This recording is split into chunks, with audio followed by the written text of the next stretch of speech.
ဒီနေ့ဒီစီစဉ်ကိုစောင့်မျှော်ကြည့်ရှုနေတဲ့ခုနှစ်ရက်သားသမီးတွေအားလုံးတို့အတွက်တဲတော်ကံကြမ္မာနမိတ်ဖတ်ကြားရမယ်ဆိုရင်တော့တဲတော်နမိတ်အရာကြီးမြတ်သောအောင်မြင်ခြင်းဆိုတဲ့သင်္ကေတနမိတ်ဖြစ်ပါတယ်အဓိပ္ပာယ်ကတော့ဘယင်ကြီးကဓာတ်ကိုကိုင်းပြီးအောင်ပွဲခံလိုက်တာဖြစ်ပါတယ်ခင်ဗျာဒါကြောင့်ဒီနေ့ပရိသတ်မိတ်ဆွေအားလုံးလာမယ့်ဖေဖော်ဝါရီလအတွက်အောင်မြင်မှုတွေအထူးရမယ်သင်္ကေတနမိတ်ဖြစ်ကြောင်းနမိတ်ကောင်းဖတ်လိုက်ရင်းနဲ့လူရဆန္ဒတွေပြည့်ကြပါစေလို့ဆုတောင်းမြတ်တာပို့သလိုက်ပါတယ်ခင်ဗျာ2026ခုနှစ်ဦးဖြစ်တဲ့ဇန်နဝါရီလရဲ့ကုန်ဆုံးတဲ့နေ့ဖြစ်ပါတယ်ကျွန်တော်ရဲ့ဗီဒီဟောကန်လေးကတော့ရန်ကုန်မြို့ရွှေတကုံဖျားကြီးကတောင်ဘက်မုတ်အနီးက9ကန်ကြီးရှိတဲ့မာဝိဇ္ဇာဖျားကြီးပတော်နဲ့ဟောကန်လေးဖွင့်လှစ်ထားပါတယ်ကျွန်တော်ရဲ့ဗီဒီဟောကန်လေးကိုကိုယ်တိုင်လာရောက်ဗီဒီမေးမြန်းခြင်းတဲ့သူတွေအနေနဲ့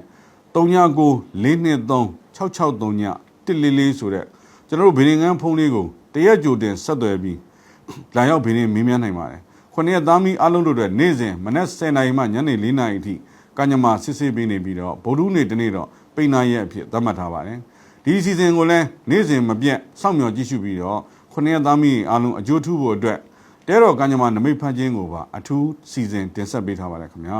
အခုဒီနေ့ကတော့2026ခုနှစ်ဇန်နဝါရီ31ရက်စနေနေ့လကုန်ရက်နေ့မှာခုနှစ်ရက်သားမီးတွေအတွက်ဒီနေ့တနေ့တာလုံးမျက်နှာပန်းပွင့်စမ်းပွင့်လက်ပွင့်ကံပွင့်ဖို့လို့အတွက်ဆိုရင်တော့မနေ့စောစောမျက်နှာတစ်တဲ့အခါမှာနွားနိုနဲ့အရင်မျက်နှာတစ်ပြီးမှရေကြီးရေသက်နဲ့မျက်နှာတစ်ဖို့လမ်းညွှန်လိုက်ပါတယ်ခင်ဗျာထို့ဆိုတနေ့တာလုံးမျက်နှာပန်းပွင့်စမ်းပွင့်လက်ပွင့်ကံပွင့်နေပါလိမ့်မယ်ထို့သူဒီနေ့မှာအကျိုးပေးတဲ့အရောင်တွေကလည်းစင်စွဲရောင်တို့အဝါရောင်တို့နုနှစ်ရောင်တို့အဖြူရောင်ငွေရောင်ပလဲရောင်တွေကအကျိုးပေးပါတယ်ခင်ဗျာထို့သူဒီနေ့မှာရှောင်ကျင်ဖို့လို့အတွက်ကတော့မိတ်ဆွေများအနေနဲ့ဒီလိုနေ့မျိုးမှာငွေချေးတာငွေငှားတာငွေအပေးယူလုပ်တာမျိုးတွေရှောင်ကျင်သင့်ပါတယ်မလွဲမရှောင်သာငွေကိစ္စတွေပြောဆိုရမယ်ဆောင်ရွက်ရမယ်ဆိုရင်တော့မွန်းလွဲကြော်လွန်မှသာဆောင်ရွက်ကြပါလို့လမ်းညွှန်လိုက်ပါတယ်ခင်ဗျာဒီနေ့စနေနေ့ကစပြီးခုနှစ်ရက်တာကာလအတွင်းစနေသားမီးတွေဟာထူးခြားသောကံကြမ္မာအခွင့်အလမ်းရတဲ့ကာလဖြစ်ပါတယ်စနေသားမီးတွေအနေနဲ့ခုနှစ်ရက်တာကာလအတွင်းထဲမှာအဖို့တန်ရတနာပစ္စည်းလျှက်စစ်ပစ္စည်းထူးခြားစွာရရှိမှာဖြစ်ပြီးတော့မိတ်ဆွေသစ်ဆရာသစ်တငယ်ချင်းသစ်အခွင့်အရေးသစ်တွေပေါ်ပါလိမ့်မယ်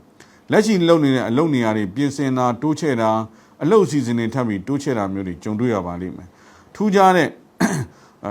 အလုပ်နေရာပြင်ဆင်မှုမျိုးတွေထူးခြားတဲ့အလုပ်အစီအစဉ်တွေစတင်ရတာမျိုးတွေအတွက်အောင်မြင်မှုရပါလိမ့်မယ်စနေသားများအနေနဲ့ရင်ဆက်ပစ္စည်းလျှက်စစ်ပစ္စည်းတွေအသိရပါလိမ့်မယ်